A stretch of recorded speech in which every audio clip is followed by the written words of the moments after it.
Here comes the Clifford Nicgorski Show. Get your eyes and ears ready to go. Welcome to the Clifford Nicgorski Show.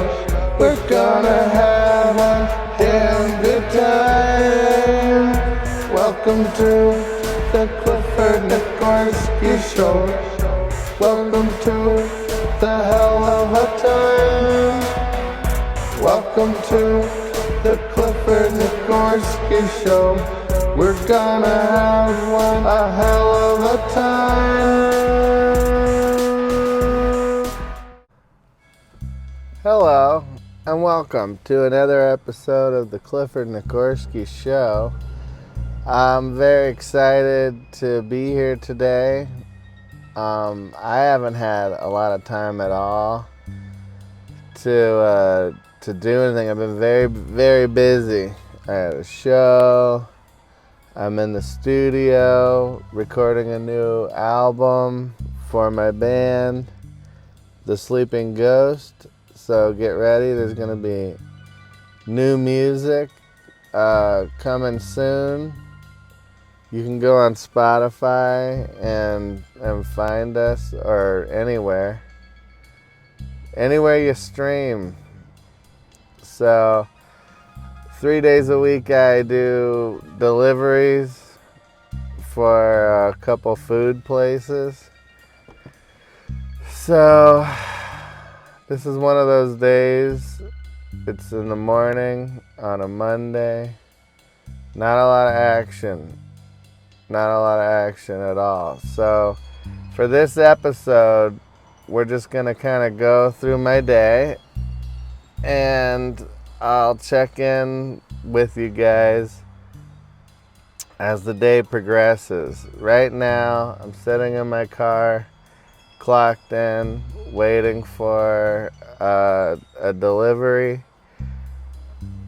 It's always weird doing this because, there's not really a lot of places to park while you're waiting for an order. So you're always parking in front of people's houses, and I don't want to park on a main street because there's always these car accidents, like people driving into parked cars, hitting your rearview mirrors.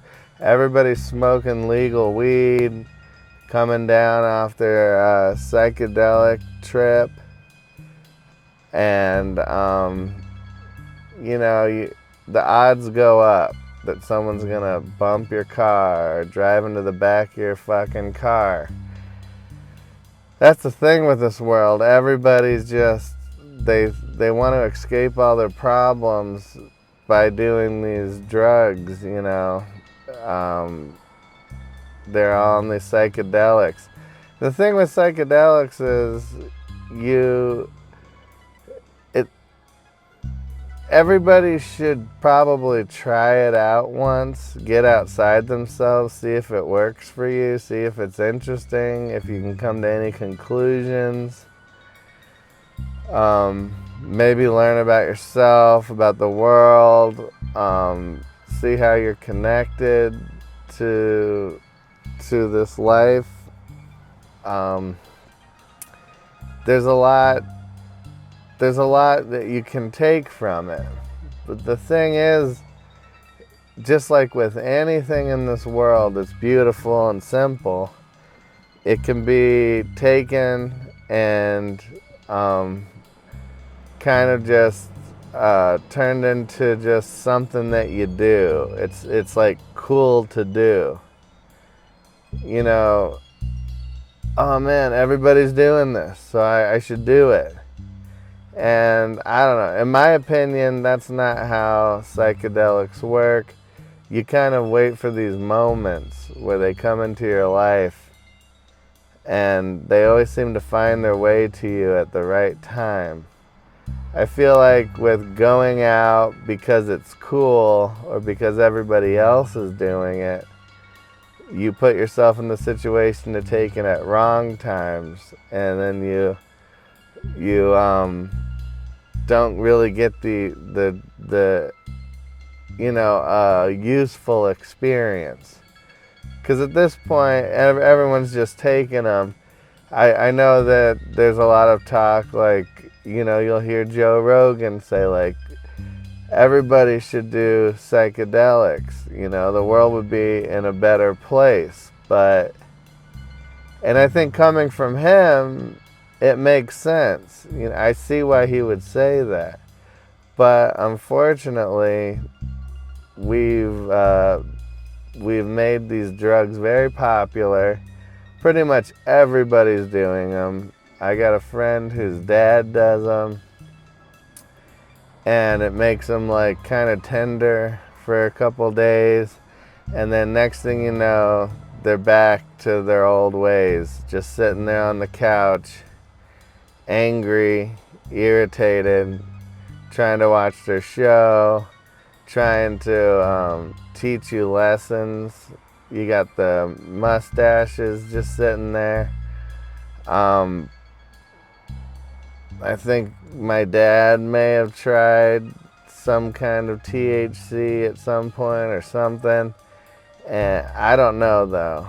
I'm not sure. But either way, the result's always the same. These guys do this stuff, and the very thing they did not want you to do. But then you get older and they go, fuck it. I'm not going to stand by anything that I taught my children. I'm just going to do anything I feel like. Now, I abandon everything that I stood for while my child was developing. Maybe parents think they need to do what they consider the right thing for you. They need to set you up with these restrictions and rules and this way of life that's like what they think, in their opinion, from their experience, is the ideal life. And they know the whole time none of this is going to work. But I at least have to try to instill some of these beliefs in my children. And then you get older and you're just an asshole. They know it. They know it's coming. And they know that you're going to be just another prick. Like you think of what it means to be a father. And it's like, oh, are you hard on fathers? Maybe I am, because this world that we live in, or mothers and fathers, but this world we live in is filled with people. Now, if the majority of the people are on psychedelics, it's obvious that the world wouldn't be better if more people did psychedelics. If you're talking about fathers, how many children are there? For every child, there's a mother and a father. People that made you, and they're right back to their antics the second you're born. We think the world would be behaving as mothers and fathers should, somewhat responsible, maybe nurturing. You'd think all day you'd be running around bumping into these mature, nurturing individuals who are well balanced. But when I go through the day, like today, I'm going to go through the day, I'm going to do these deliveries. I'm going to get to people's houses that, their mothers and fathers, and they're going to be rude and obnoxious. And they're not going to be decent people. And you're going to drive through traffic, and there's going to be a bunch of unreasonable, rude, obnoxious people driving around in traffic with you. Where are all these mothers and fathers? Where are all these kids who do psychedelics that have figured out their role in this universe? I'm not bumping into them on the streets. That's all I'm saying. So I don't think that it's working. Psychedelics used to be a thing where you would bump into somebody and they would seem really cool, really nice, really easygoing. Hey man, have like a gentle soul. And then you'd come to find they've, done a bunch of psychedelics and they kind of got in touch with themselves. That clearly doesn't work on a large scale because people are getting more angry. They're feeling more entitled.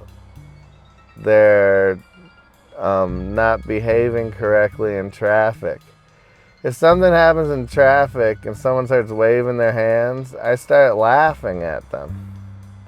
And then a lot of times they'll pull up next to me and be like, what's up, what's up? Were you talking shit? And it's like, no, it's not really that important. We're in traffic. So I'm trying to find these addresses. Do you really want to hear the story? I'll tell you the story. We can pull over, grab a cup of coffee, and I'll tell you what went wrong right there. Since you're so irate, you're willing to be rude and violent and boorish, then maybe you do need to pull over, grab a cup of coffee with me, and I'll explain it to you. You see, like when you're at home and you don't want to leave the house and then you order food, that requires somebody like me to get in their car. Now, I don't know where you live. Now I'm trying to deliver your food to your address. And the quickest way to do that is if I use a MapQuest type situation.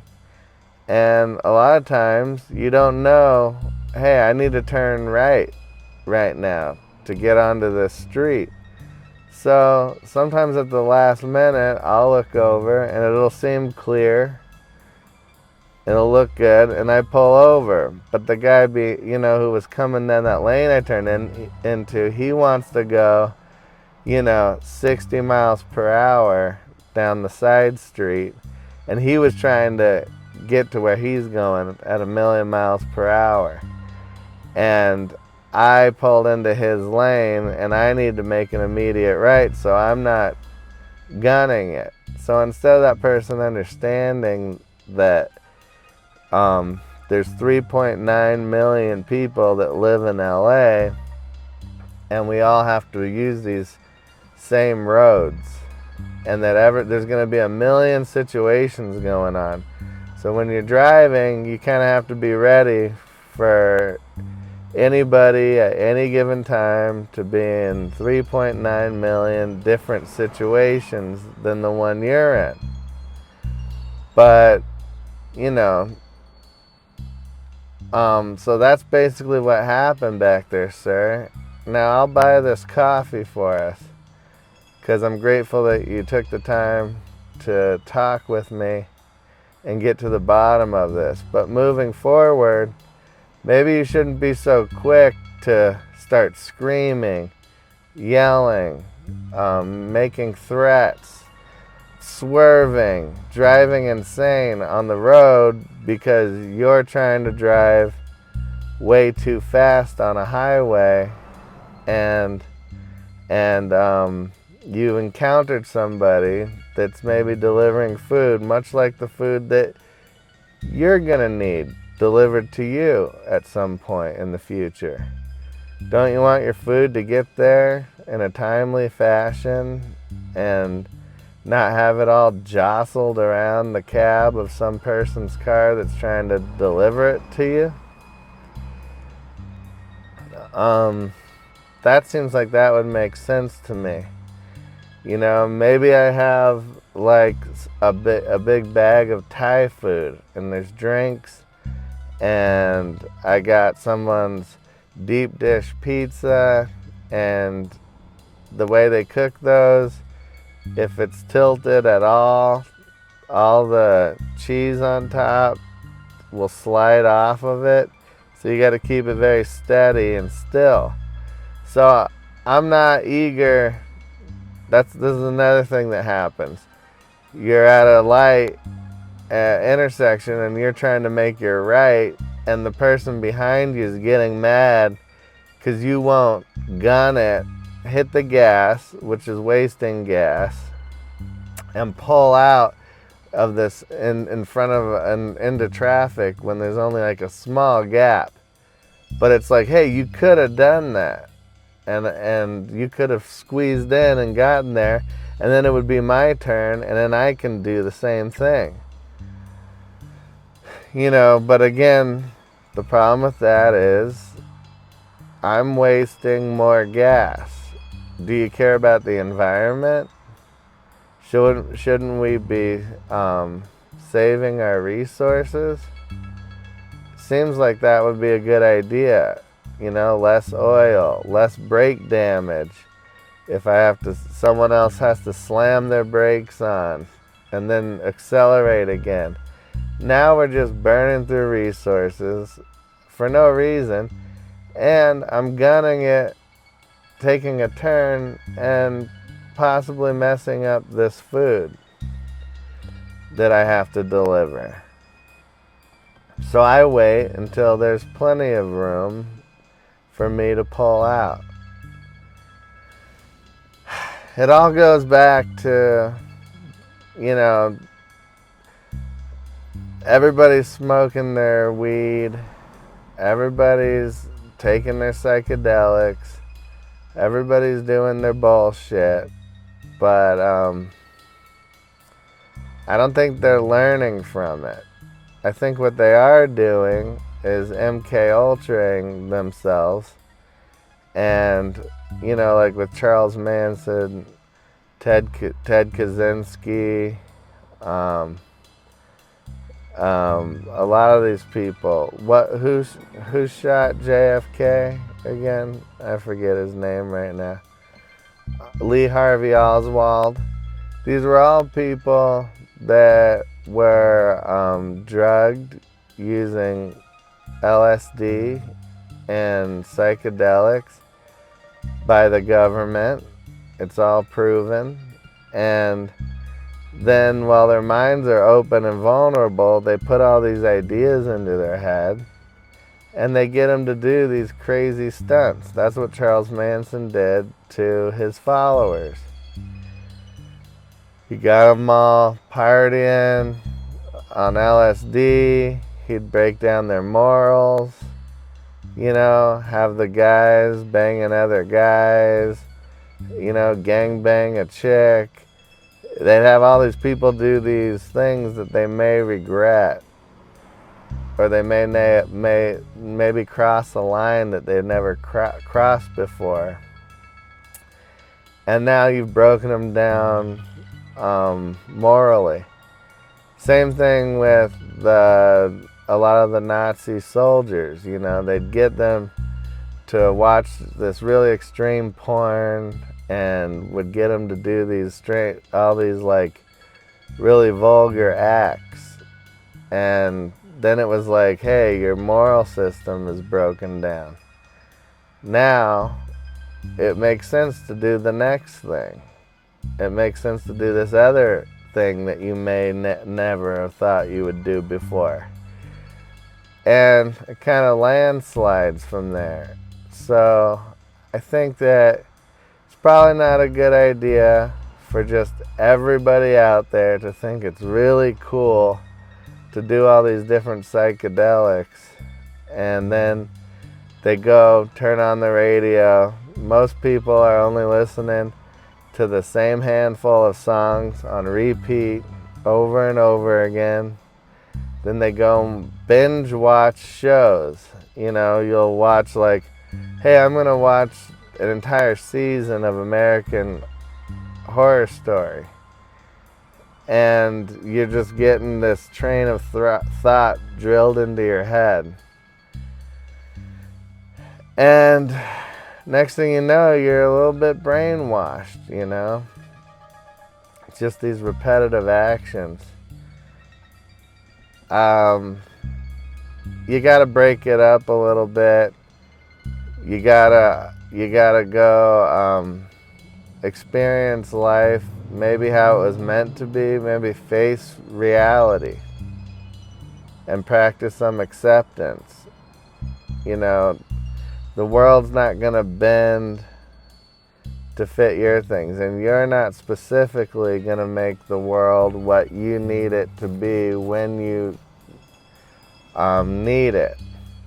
A lot of people don't understand that they're gonna grow as a person, and things they feel strongly about at one point in their life, they may feel differently at another point of their life. And to change the world and expect the world to grow at your speed and at your rate is, I don't think it's a good idea. I don't think it's healthy. So I think that we need to accept the world as it is, kind of look at yourself as an individual, a true individual, which means you're going to hear a lot of stuff you don't want to hear. You're going to see a lot of things you don't want to see, but you try not to let it affect you, because you know that you should know what you're working on for yourself and what you expect from yourself, and lower your expectations of where you want other people to be in their development. You know, it all happens at different times. Everybody wants to think they know it all today.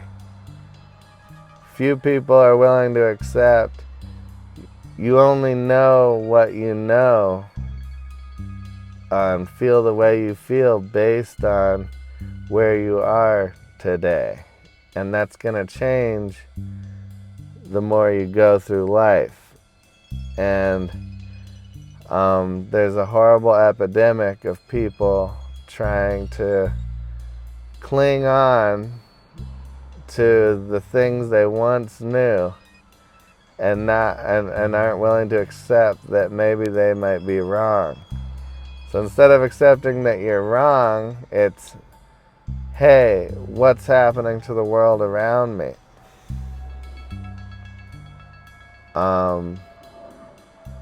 We're losing this. We don't have to worry about losing stuff. I'm just saying we might have a few less car accidents. You know, I'm very close with people who are police officers, and they're saying that they're just more and more and more and more. There's just seeing people driving into the back of cars and colliding with parked vehicles,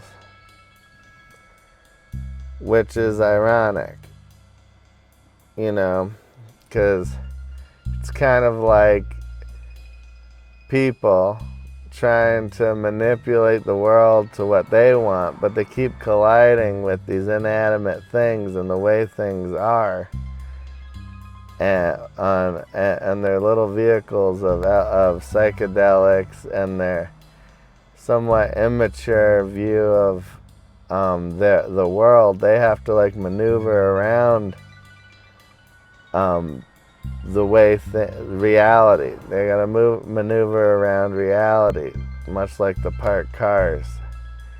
But there's no drivers in those cars. So, you know, don't fall asleep behind the wheel. You're in control of what you believe, what you think, what you feel, and try not to collide with these immovable forces, which is other people and where they decided to park. Alright, that's enough of that nonsense. I think we just did a full episode. Wasn't planning on it. See how things change? But I'm gonna go do my work, get off, go right to an open mic, then go over to the Comedy Store for the potluck, watch some comedians, get inspired, then come home and play some Angry Birds, watch a little Frasier, and maybe some crime dramas. All right? I hope everybody has a wonderful day. I apologize, you shouldn't say I'm sorry, right? You should say thank you for joining me in this other environment. I know we may have gotten used to the old look, the old sound, the other format, but today it's something different, and that's okay. I hope wherever you are, you're enjoying yourself and having some fun. And for those of you who have maybe a little respect for psychedelics, I hope you enjoy your trips. I hope you enjoy your time. I hope you stumble across some new ways of thinking that actually provide you comfort and provide you with some acceptance in this world for other people and their trips. Everyone's on their own trip. Just because you wanted to hang out and do your drugs and listen to cool music and maybe laugh and cry and have your little experience doesn't mean that your buddy who took the same psychedelics with you isn't gonna, he might not want to, or she might not want to do that. Maybe they want to roll around on the floor, get scared. Maybe they're having a bad trip. Maybe they think they're Jesus. And maybe they think they've traveled to outside of this world and they're interstellar. And then they find themselves as Jesus. And they're going, wait, I'm here. Then who's this guy? This Jesus that I just met has my face. But I'm still me. And now I'm going to give this space Jesus a blowjob. And I'm going to hump the exercise ball over here in the same room as my friend who's just wanted to hear some music, think, maybe do a little drawing, maybe contemplate some things, stare at some leaves, look at the trees. You can't control another person's trip, just like in life, you can't control another person's experience. So it's up to you to enjoy yours and try not to be so affected by the ones around you. Bye. Have a beautiful day. And that's how it's done, baby. Here on the Clifford Nicgorski Show. Enjoy whatever time period you're about to experience next.